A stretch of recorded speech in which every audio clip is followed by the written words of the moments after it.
Hello friends.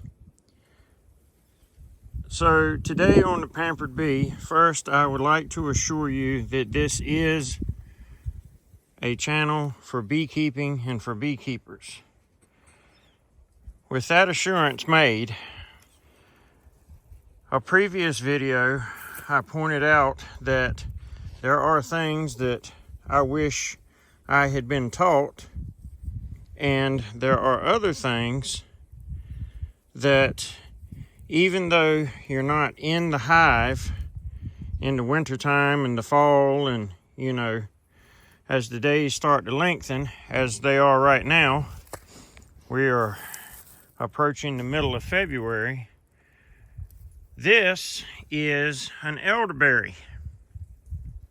I put it in the ground last year. I forget exactly what time of the year I put it in the ground. I'll see if I can go back through some of my records and figure it out. But like I said, it's Monday, and this coming Wednesday is the 12th. So that makes today 11, 10. Today is February the 10th, I think. I may be off by a number or two. And we had temperatures in the mid-20s last night. Yet here I have an elderberry that is starting its leaves, and we're not even close to spring yet. Point that I'm getting at here is one of the things that you need to, or you should, or in my opinion you should do, and this is entirely my opinion, is even during the fall and winter and before spring hits, walk around your property if you have property. If not, walk around in the woods or your neighbor's property, wherever you have permission to go, and check on the various things that are related to your beekeeping. Now see, every one of these elderberries so far have leaf growths on them. Even this one here, they're very small, not a lot of green in them,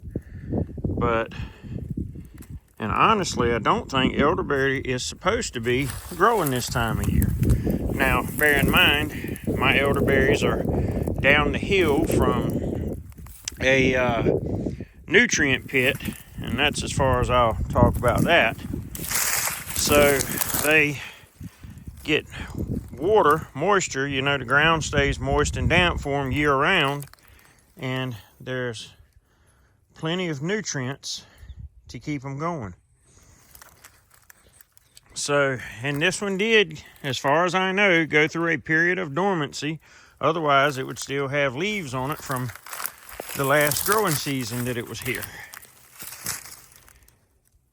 And as you can see, these are all new. So the point that I'm getting at here is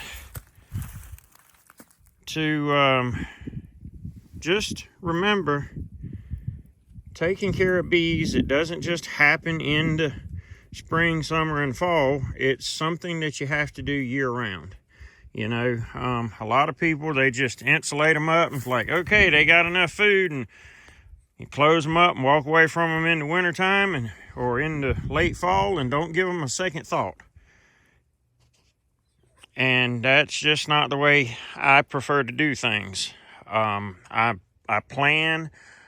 I have plenty of property. This is just a very small portion of my property. We'll walk over here. I put a couple of plants in the ground yesterday, actually. I also put some in the ground last year. Here's one that I put in the ground last year. It's kind of hard to see. It doesn't have any leaves on it. This right here. This is a ever-bearing elderberry. No, I'm sorry, mulberry. And we have a few more of them out here. Here's another. I do need to trim them up so they'll turn into trees and won't just be low bushes. And here we go. This is one that I put in yesterday. I try to drive T-post in the ground beside everything I plant until it's large enough that I won't be concerned about accidentally running it down. And here we go. This one I put in yesterday. They're actually all from the same batch a friend of mine gave to me. But the two I put in yesterday, they just gave them to me tail end of last week. Here's another. And I've actually got two more out here of these mulberries, which I suppose if you've seen one, you've seen them all. But here's the amazing thing. This one right here is right behind the T-post. You see that rock on the ground and that rather large trunk, relatively speaking, coming out right behind that rock. This one is very tall. It goes all the way up to there. And that is about 1 year's growth on this one mulberry tree or bush. I've got to prune them to make them turn into trees. You see my backhoe tracks down here. So right over here, I cleared some juniper yesterday along this fence line. You see I got a big pile of scrap and grapevine right there, wild grapevine. But where I cleared along this fence line, I actually cast some goldenrod seed. And here we are, coming on up the hill to my last mulberry. You're going to see my house in the background right there. And see, this one is pretty tall. I'd say this one right here is about 7 or 8 feet tall at its tallest branch right up there. I need to come over here and trim this one up also, so it'll grow tall and big instead of being short and bushy. Come on, Streak. Streak. There she comes. Streak, come on. Good girl. Good girl. All right, come on, let's go. But that is today's Pampered Bee tip. You see, I have a lot more juniper right through here. I have juniper everywhere. More juniper than you can shake a stick at.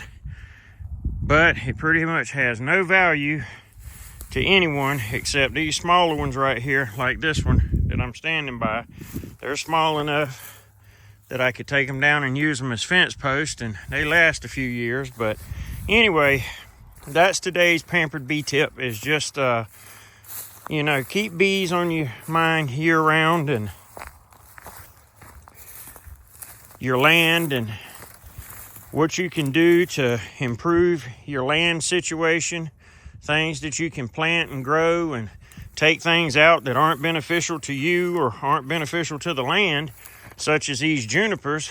There's so much juniper around here that it prevents me from having apple trees and pear trees and stuff like that. So I've got to take down as many of them as I can, and even once I get most of them cleared off of my property, it's still a toss-up as to whether or not I'll be able to have any apple trees because of cedar rust. But that will be a video for another day. And again, like I said, this channel is primarily intended to be dedicated to beekeeping, but most of the things we do relate to the beekeeping. And we'll come back and look at how nice that little leaf cluster right there is. And these have been on there for 3 weeks, maybe more. I mean, they're growing slow because of the time of year it is, definitely. But the point is they're growing. So anyway, again, like I said, these are just my thoughts, my input. So, you know, you take care of bees your way. As I tell most people, beekeeping is learning everything that you can about keeping bees and beekeeping in a fly by the seat of your pants application. But the more knowledge you have, the more successful you'll be. That being said, pamper your bees. Blessings.